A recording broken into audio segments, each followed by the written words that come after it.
Ini korang, saya dah buat channel apa ni? Ya, video baru. Okay. Sebab saya nak ajar macam mana nak buat skill. Skill lah. Okay. Macam ni saya ada letak cover ni. Tak nak bagi kena handphone saya sebab jet spinner ni kuat nak kena impact apa. Macam hebat je. Okay. Macam mana kita nak buat skill tukar jari. Kita tengok daripada ni tak suka.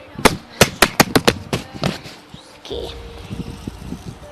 Mula-mula kita guna tangan kiri atau tangan kanan tak kisahlah. Jari ni dulu.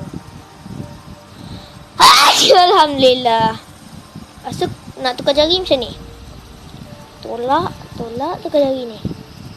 Tolak sikit tukar jari. Nah, dapat jari hantu dah. Tukar lagi.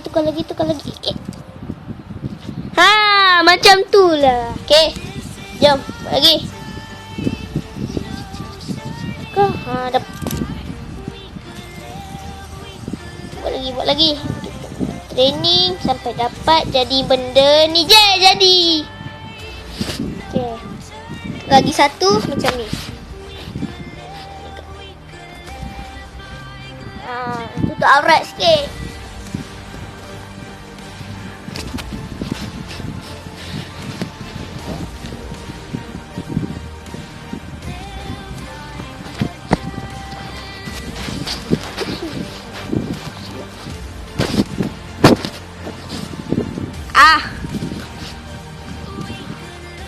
Sekejap Okay lah, boleh ni. Dia tengah bergerak Mana jatuh ni. Pun jadi. Okay, ni skill lagi satu. Okay. Ikut lah jari mana, jari hantu ke tukar. Saya ikut jari hantu dulu. Kena lompat tukar jari. Macam ni. Rusuk lompat tukar jari. Okay. Bagi dia berhenti dulu. Okay. Tu dia. Lepas tu saya nak cakap satu benda. Abbas, kawan saya.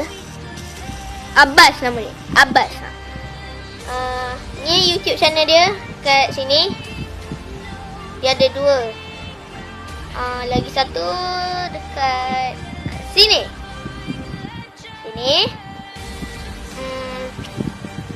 Sebab dia sebenarnya nak beli fidget spinner untuk saya.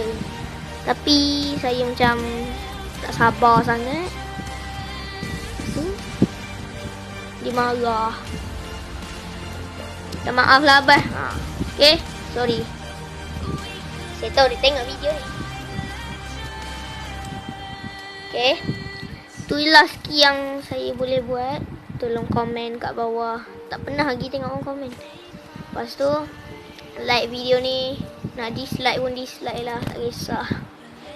Lepas tu ni channel Adam Adib Roslan kat sini. Tak payah masa campur dengan dia. Aduh. Tengok ni. Kucing saya cakap.